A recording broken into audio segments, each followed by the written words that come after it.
We have to be sure that next generation of cocoa grower will continue to grow cocoa. And for me, that's the biggest challenge of our industry.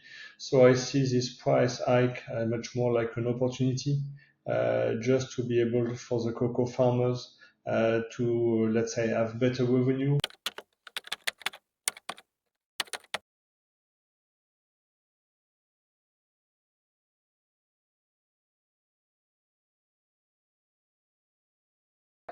Before we get into the weeds, could you tell me a little bit about yourself and your background, because you have such a rich history in this space.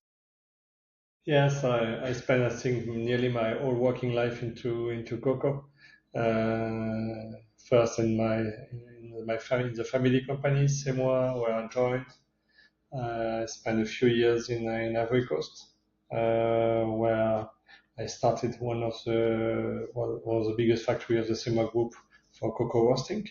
But it was not only an industrial challenge, but it was let's say, a supply challenge already at this time, because we had to establish a full network, and we succeed to establish a full network of cooperative delivering the factory. And it was the main idea to build this factory at the origin. It was to have a better quality cocoa and to be able to have access direct and to talk directly with cocoa growers, with cooperative, which for me was really important. Then I moved back to France to the head office of Semois, where I managed the operation, which include factories and R&Ds and different parts of the Semois group, which was something that was quite challenging, because it was also a concentration into the retailers. So we had to, let's say, adapt to the world and to the European retailers, which was a good challenge. And I finished my career as CEO. I started in 2005, and I finished 3 years ago as the CEO of the group Semois, which is a special company because Semois starts from the beans up to the finished goods, and a lot of finished goods with a lot of even seasonal product. So it's kind of integration from the beans to the finished good, it's not common in the cocoa industry, where a lot of companies focus more on one part of the supply chain. And since 2 years now, I'm based in Barcelona, advising a few companies on their cocoa supply. And I would say it's a challenging time, as you see with the cocoa price and the cocoa supply. So I think it's a good time just to take one step back and to help the people to have a better view about what is the supply chain, what are the risks, and what are the opportunities even today. Yes. I mean, this is a really good time to get into some of the problems or challenges that the industry is having. So, in your experience, based on what you're seeing, what are what are some of the most urgent but under discussed issues across the supply chain? I think today there is a big challenge, and people talk about the challenge because of the price. But for me, I see the price more as an opportunity, because the biggest challenge that we face, and it's not a day-to-day challenge, but we have to be sure that next generation of cocoa grower will continue to grow cocoa. And for me, that's the biggest challenge of our industry. So I see this price hike much more like an opportunity, just to be able for the cocoa farmers to, let's say, have better revenue. And today we know that cocoa farmers compete with palm oil. And we know that the revenue of palm oil is sometimes much better than what people have from cocoa. So I see this challenge of today something like more an opportunity to be sure that we can have cocoa in the next for the next generation. Right. So this is linked to a lot of farmers moving away from cocoa farming because they're not getting the a living price, a living wage, essentially, for their products. Is that it? I think we have a big challenge also, because most of the farmers are smallholders, or farmers with only a few hectares. So Right. even at today's price, it's even a challenge for them. The real question is how today the West African farmers can compete with South American farmers. Sometimes you have larger plantation, even if it's family-owned plantation, as I've got perhaps 10 hectares, which is good to live with. When you have 2 or 3 hectares, it's already a challenge just to survive. So the opportunity about the price today should be an opportunity also to have a better combination or work with bigger cooperative to be able to gather the farmers and have a better working group. But globally, it's the challenge is really for the farmer to have a better revenue, and the better revenue also come from the productivity and also come about mixed with the price. Right. Um, and okay, let's look at it from the other side of things. So bigger companies will be able to manage a price hike just by virtue of economies of scale. But we also have a lot of small companies who manufacture chocolate, who work with cocoa. Um, what happens when the price hikes hit them? How how um, how can you help them stay afloat? Because sometimes they're also the most innovative companies. Exactly, but I think we paid the last 20 years perhaps the price of cocoa too low. So Mm, today, of course, the challenge is really the pace of the hike. But globally, I think it's good for the consumers that they get an habit that cocoa is. I don't say it's a luxury product; it's an affordable luxury. But today, I think uh, the price should be what could be the normal price for cocoa. And if we compare with all the other raw materials that increased in the past 5 years, cocoa was late. You look at coffee, local other materials. So I would not say it's. I think it's a challenge if you just don't explain your customer what you're doing. Cocoa is not just a fruit that you take out of the tree and you dry. You have a lot of process. We can talk hours about fermentation, which for me is something that is underrated because that's the real start of the taste. Then the drying, then you've got all the roasting, grinding of the beans to have some liquors, and you have to do some butter and powder, and then to do the chocolate, which is also another big process. So yes, I think chocolate and cocoa is underpriced, and I think that today people will have to get used to this type of price. And that's if it's helping the farmer to grow better cocoa and to have a better living. I think that's a better supply chain for everybody. And what is a mistake that you keep seeing very often repeated within when people think about the cocoa supply chain when they're putting their strategy together? I think people always expect and wait for the next crop, and a lot of people are always short or see short term.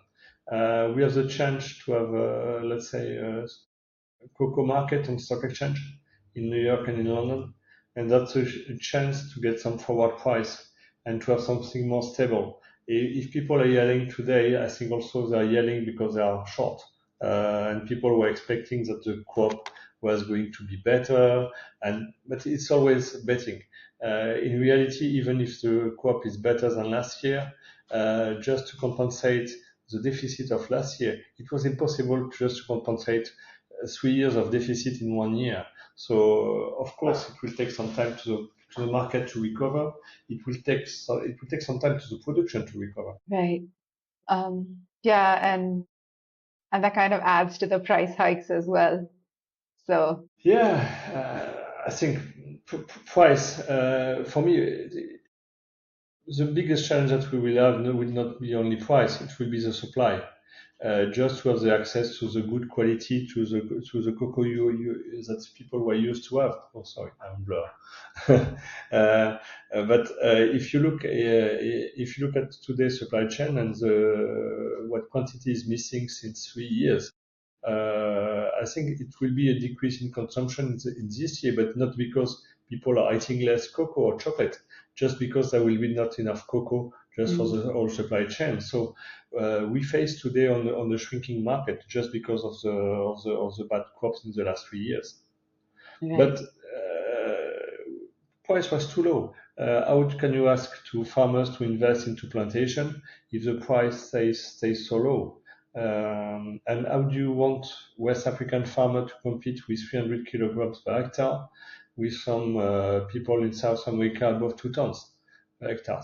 It's not the same game they are playing. Right, right. Um, okay.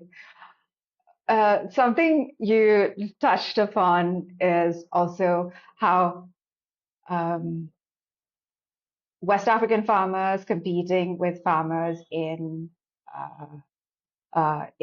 South America.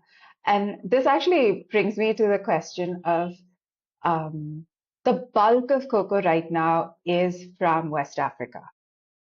I think the last stat I saw on that was about 55 to 60% of all cocoa grown comes from there. Even more, yeah. Okay, so closer to 70, 80% then? 70 60 something 70, but the real issue also is because Asia is decreasing. That's also one of the issue. There is a push up from South America because when you grow 1 ton per hectare, 2 ton per hectare, even the price of 2 years ago was something that's quite interesting for the farmers. So today in Asia, people grow less cocoa because they prefer to have better revenue with palm. That's a global competition. When you look at the place where you can grow cocoa around the world, there is a really limited space, Yes, a few degrees around the equator. So and you look at the globe, there is a lot of water there. So not many countries can grow cocoa. So if Asia say, okay, price of cocoa is not lucrative enough, let's go palm. And it's when you change one plantation from cocoa to palm or to palm to cocoa, you do it for 10 years minimum. So it's not something that people would not just change their mind in next year. So it's a real view that today there is an opportunity for South America to grow more, and a lot of countries like Peru, like Ecuador, even Brazil launched some program to extend their cocoa plantation. So for them, I think it's a real opportunity. For West Africa, it's also they are still already the number one. So for them, they want to stay number one. But I understand that this country don't want to be too dependent from cocoa also. But even in West Africa, you look what's happening in Ghana with gold mining. Gold mining is also destroying plantation. So yeah, it's a global problem about what is the quantity of the place where you can grow cocoa. So my right. view, we will have to work also on productivity. And for me, productivity is not against quality. Look what has been done in Peru. Farmers are really aware about the clones they're planting in their plantation. They're aware of about the productivity. They're aware about the taste, and they want people to pay for this quality of cocoa, which my view is quite fair. Yes, absolutely. Are there any regions that you're particularly excited about? New cocoa regions that are emerging? Well, I love to. For me, it's like wine. You cannot say I prefer this wine or this wine. It's really depending on the taste, but also because of the fermentation, also in the different region. I was educated with West African cocoa, and for me, I really like cocoa from Côte d'Ivoire. But if I go to South America, I really like the Peru and also Ecuador cocoa. Ecuadorian cocoa in my view, is a nice cocoa. If you talk about the original varieties that were planted there, yeah, are really interesting. But even people need cocoa from everywhere in the world. Hmm. For me, my favorite taste is really Madagascar. I really like the cocoa from Madagascar. How is it different from, say, the Ivory Coast or from Ghana? For me, as I said, it's like wine. Huh? You've got you can make some blending. That's why also that's the magic of cocoa. And if you mix some percentage of West African cocoa with some Madagascar or with some Dominican Republic or some South American cocoa, you can totally change the taste because you've got the three different steps when you taste cocoa: the first taste, continuing taste, and the end taste. that is can be changed also by the different blends. So of course, pure origins are really interesting because you discover what is the terroir exactly, what you have behind. But the blending is also an art that I really like because you can totally change the taste and even we talk about just cocoa, but when you do it into chocolate, you can do something that is also quite interesting. That's fascinating. Um, just out of curiosity, can I also ask about like the fermentation aspect? You said that that's something that you're very fond of talking about. So, so what is it that fermentation brings to the table? The fermentation is really what will give you the taste about your cocoa. That's why it was difficult for me as European to taste cocoa from Indonesia, sometime or from Malaysia, because it was not fermented. Mm, You don't have the we say in French précurseur aromatique, what is the primal taste of our cocoa. Then with this primal taste, that you're going to develop with roasting.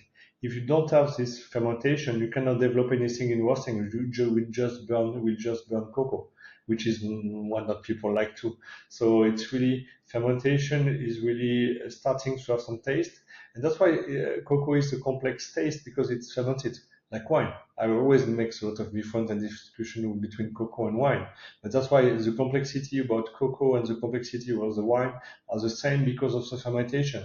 You can have even with the same pod, you can achieve different tastes with different fermentation process or different uh, selection. Because I think one of the steps will be to work more with special ferments as people do in wine.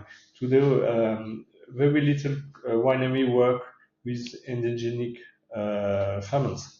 They also work with some special company just to improve the endogenic ferment to be able to have a better taste into the wine.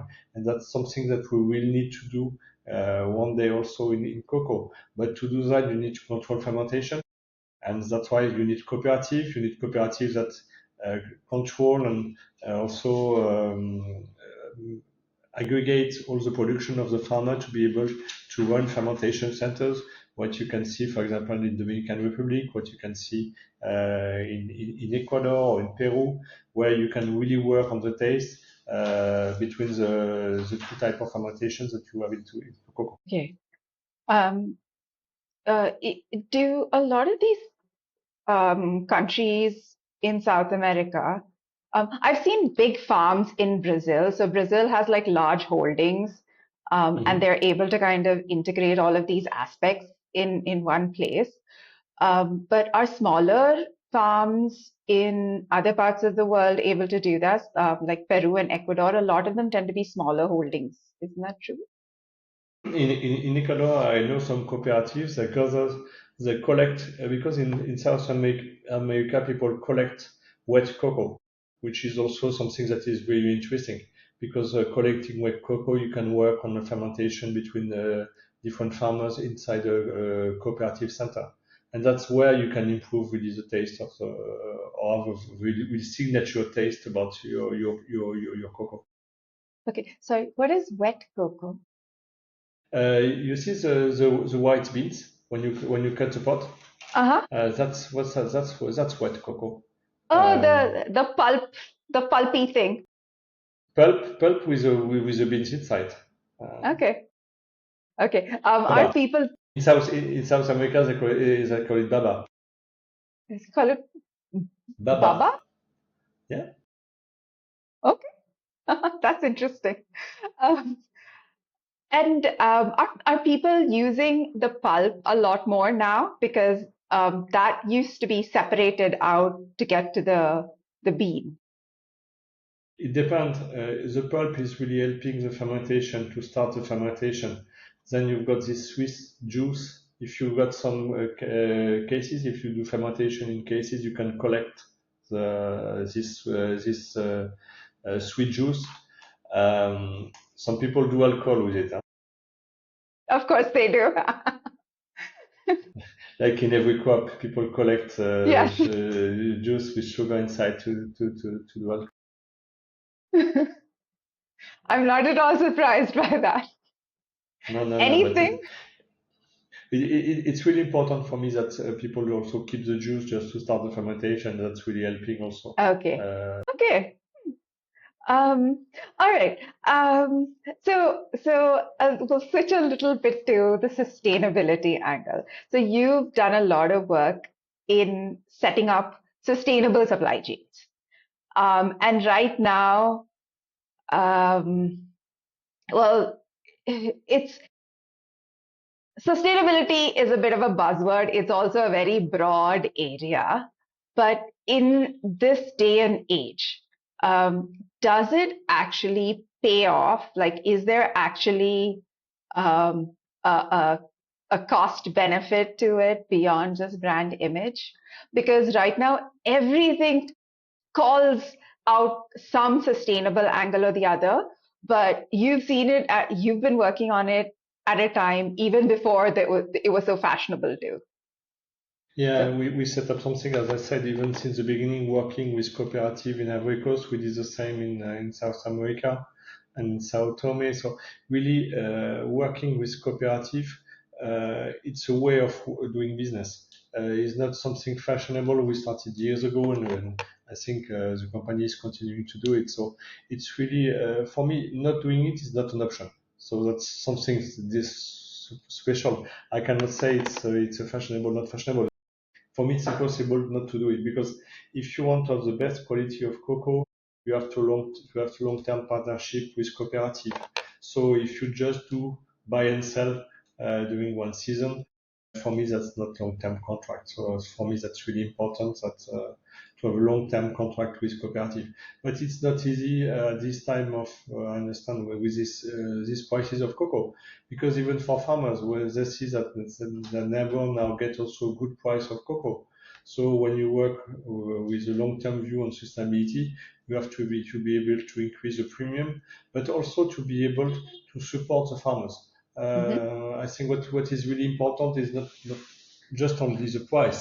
What is really important is to help the farmer to go to work with agroforestry to improve the yields, to have a real sustainability is not only price. People just say sustainability is just what is it's a premium, but for me, it's not really the way of working. You have to train the farmers. You have to help them to grow. You have to help them to organize themselves in cooperative. If there are some discussion with authorities about the new type of trees they want to get, you have to be able to help them. So, and if you work, and I used to work a lot in the organic supply chain, it's always a long-term view because conversion it takes a lot of time and you have to change the habits. So it's always a long term, and farming is always long term because when you plant a tree, you hope that this tree is going to be there in 20 years. So it's for me it's just the natural way of working long term. right. So companies who want to be in this business long term, like who want to work with chocolate and cocoa long term, need to be investing in the entire supply chain, every aspect of the supply chain to get exactly It, what they want. it's really the issue because, of course, for the consumers, they don't understand how long the supply chain is. I was in the company, I had the chance to work from the beans to the finished good. But for many companies, you just see the supply chain and at the door of your supplier. If Yeah. you're buying gourmet chocolate, you buy the program that your supplier is giving to you. Sometimes some people are able to expand their program and to integrate the customers into the programs, just also to show them because it's not an easy way. Cocoa, the supply chain is so long to understand what's going on. It's really complex. So I understand that for the end consumer, for the artisans, even for the people that buy industrial chocolate, to understand this long-term supply chain, and this long supply chain is not is not easy. But that's why you have to be really interested what is doing exactly your supplier. But it's the same for the big brands. Huh? The big brands don't own plantation. Sometimes they don't. Not for me. My view, not they are not enough on the ground with the farmers. They just also rely sometimes on their supplier. But it's really the integration and the interaction that with the supplier is really helping this supply chain. Right, right. So, so for a chocolate brand starting from scratch, building their cocoa strategy from scratch today, what is the one thing that you would tell them to get right from day one? What do you want to do with your brand? A lot of people start and say, I want to start from bean to bar, which for me is one most difficult way. Because from bean to bar, you have to be able to have a contact with the farmer, to initiate your own supply chain, which is difficult. And then to achieve a good chocolate with the beans that you will receive, which is not easier. You will Mm, have to compete with companies, and uh, making chocolate is really capital intensive. Uh, Cocoa roasting, the factories run every day of the year. Chocolate makers, the line are running 7 days a week. So it's to be able to compete on if you want to do from bean to bar, it's a tough market proposition that you will have to get, because you will have to explain to customers that you do all the job and that don't sometimes don't understand what are doing the others.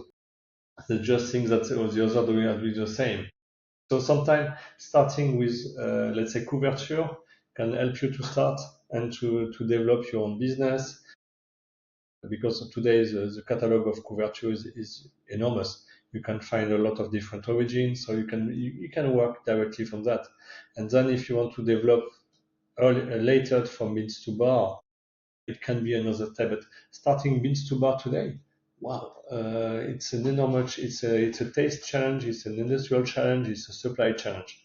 And today, with the difficulty to have a good supply of cocoa beans, it's an enormous challenge. mm, okay. Um, so I have to ask, uh, what is your take on some of these, I guess, new age innovations that are like the bean-free cocoa and the lab-grown cocoa that are attempting to, I guess, supplement supply? For me, people that grow cocoa like people grow meat inside a reactor, I would like to taste. For the moment, I didn't have the chance to taste the product, because for me, uh, I worked a lot in the cocoa industry. We talked a lot about sugar-free, for example, and sugar-free was never a big success inside chocolate, because people will always prefer to eat real chocolate, perhaps sometimes reduce the quantity or higher cocoa content than to eat a sugar-free. So chocolate is a special product. It's not food. Chocolate is pleasure. Eating something that has been grown into a reactor for pleasure, for me, it's perhaps too old for that. So that's maybe something interesting, but I would like to see the taste, because for me, it's really what can make the difference. And when you see into the reactor, what are you going to grow? Something that you can be the equivalent of cocoa beans, but then you will have to do the fermentation process, because again, unfermented cocoa is not really exciting to eat. Okay, understood. I actually, earlier this year, I did get a chance to taste one of these lab-grown cocoa Yeah, products, and I'm I'm a very average person. I'm not a cocoa sommelier, but it tasted fine. It was like untempered chocolate. but I see that a lot of people started also to grow these cocoa in reactors, because they think at the price of last year or this year, they say perhaps they can start the competition. But for me, I would prefer to defend the cocoa farmer, but that's my Yeah, my perception. yeah. Um, all right. So in Europe, the EUDR is, I think, comes into play soon, end of this year, Yeah. I think. Yeah, So it was postponed. It was yeah, postponed about 1 year. I Yeah. think companies invested a lot in traceability, so I think this ruling has to go on because I think it's so complex. It's so complex supply chain that people have to understand what's going on, and also we will need to understand what is inside also cocoa arriving in Europe or in the US, just to be sure to have a full traceability. So for me, it's a step. I don't know if it's efficient or not efficient. It's a lot of cost. Should be give this money in premium for the farmer instead? I don't know. But for the users today, users want to know where the cocoa come from and have a full traceability. So anyway, it's a tool that will be used for everybody. And if it can avoid smuggling of cocoa in Ivory Coast and in Ghana and in the countries where there is a price stabilization, why not? Mm. Okay. Yeah. All right. So, what makes you very hopeful that the cocoa industry, the chocolate industry, will survive the current crisis? So, what we're going through right now. I think there is always crisis. Uh, since I'm in the cocoa business, there is not one crop like the other. There is always change. There is always change, or you have some issue with water, with dryness. There is always some issue in cocoa, and that's part of the life. I think that it's a big price hike, and consumer will have to be able to, let's say, pay for it. But globally, I would say less but better. I think it can help the people to eat better product and to afford the price. Chocolate is not about quantity; it's really about quality. And also, I think that's one of the pace that is going everywhere. If you look at dark chocolate, 20 years ago, it was difficult to find dark chocolate all around the world, and today you find dark chocolate around the world. So it's a kind of education. That's why for me it's the same as we talk about wine. You don't start uh, as a kid or young people don't like wine.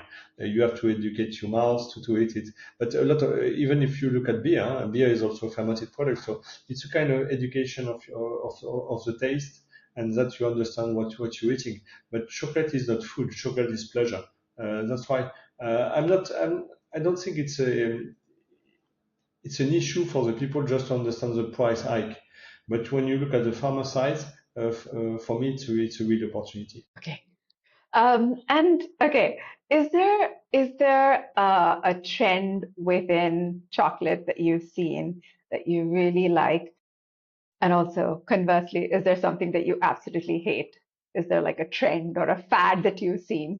For me, as I said, I really like dark chocolate because I think as a child you always love milk chocolate because it's sweet, and but Hmm. when you start to discover what is the real chocolate taste, milk chocolate is too sweet sometimes. But when you're in bad mood, milk chocolate is good also. So that's there's always one chocolate for every situation. But the trend on dark chocolate is really the trend on the taste, on the origin, the taste of the different origins, the taste of different cocoa, how the farmer work on it, how the chocolatier work also to make the chocolate, the couverture, and then to do the final product. So it's really this education, this trend on dark chocolate globally. If you look in the last 10 years, every year look at the recipes, there is 1% of cocoa more every year. Of course, this year I'm not sure. But globally, the trend on darker chocolate is something that for me is really interesting. And something I don't like, I think there's always creativity in chocolate. I've tasted some chocolate with bacon. I've tasted chocolate with a lot of different things, and that's good for me. That's creativity. There is no bad chocolate. There is some chocolate for different occasion, and even white chocolate in food, and if you do cooking, you can do a lot of things with white chocolate. So there is always one chocolate for one application and for one time of the day of the year. So there is no bad chocolate, and chocolate is really pure. You can exploit creativity in chocolate. Yeah. Okay, that's great. All right. Have you seen have there been any impacts of the US tariff on chocolate I yet? think Not yet. I think it's really starting, and that it will be, I think, a global shock. That's why I think it will not eat only chocolate. Globally, a lot of raw materials going into US are going to pay this tariff price, which for the cocoa will be 10%, what I understand. But yeah, above the price of no of the increase of the year, so it's a large increase again. But as I said, it's you look at all the other materials are going to have the same issue. If you, I'm living in Spain right now. People last year were not talking about the price of chocolate or cocoa. They were talking about the price of olive oil, Mm, which is something very important here in Spain. So uh, yeah, we are always focused on cocoa, focused on chocolate, but globally, every food is going to be higher price. I understand it's difficult for the developing countries, for Europe, for US. I would say, okay, that's part of the game. You want to eat chocolate every day of the year, so you will have to be able to pay for it. For developing countries, more difficult because the entry price will be higher, so that's mm, less people are going to be able to eat chocolate. For me, that's one of the issue. But globally, every food is going to cost more. If you want more traceability, if you want to have food safety, globally, you will have to pay more. And I think we lived the last 20 years with a price of food that was totally underrated. yes. So you want better quality food? Yeah. If you look in France, when I started working, I think the food in percentage of the spending of the people were about 14% of the spending. A few years ago, we are about 10% of the spending. Instead of that, what you spend a lot of on your mobile phone, you spend on the internet, you spend on Netflix, and people don't think that Netflix or internet is too expensive. For me, it's always the choice of quality. Eat less but better. Mm, right. Um, okay. I have a strange question to ask you. In over the years that you've been working and tasting cocoa, has there been a change in the in the flavor of the cocoa grown in the same area? Change. I think at some time we had some, let's say, people were more educated on quality also. I think uh, I think was that one of the point about people going more on the ground for the sustainability program, going knowing more the farmers. As I said, bean selection, not mixing everything, but to work with smaller batch to be able to do more traceability. You can select more the cocoa you want. So globally, people are taking more attention about the quality of the cocoa. But also you have to remind you that more than 50% or 60% of the cocoa is going to be pressed to the butter. And Mm, then you've got the taste, of course, in powder. The cocoa butter has no taste. So globally, I think people are really more focused now on the taste and take really are really focused about finding the better taste for the liquor. So I think that's something that is important, but it's also linked to this dark cocoa, dark chocolate trend. When you do milk chocolate, at the end of the day, milk chocolate you have the taste of the milk, of the sugar, and sometimes a little too much aromas. But that's another game. okay, okay. I would love to continue speaking with you, but I'm sure that you have to, I'm like, No, you're it's pretty okay. busy.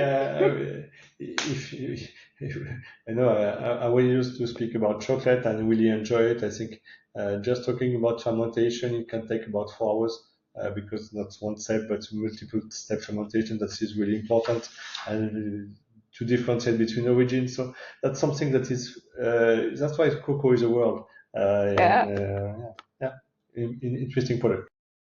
Absolutely. And Patrick, I would absolutely love to hear more about fermentation, even if it's a 4 hour, four Not hours, worry.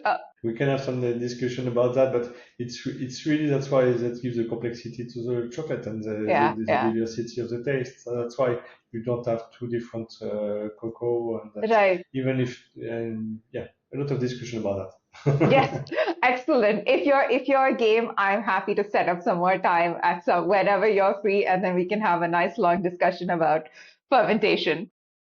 Not worry, we can do that. So, well, Okay, thank you so much. This was such pleasure, a pleasure. pleasure. Have a good And you day. See have, you. thank you, you too. You have a great day ahead. Thank you. Bye bye. Bye. Bye.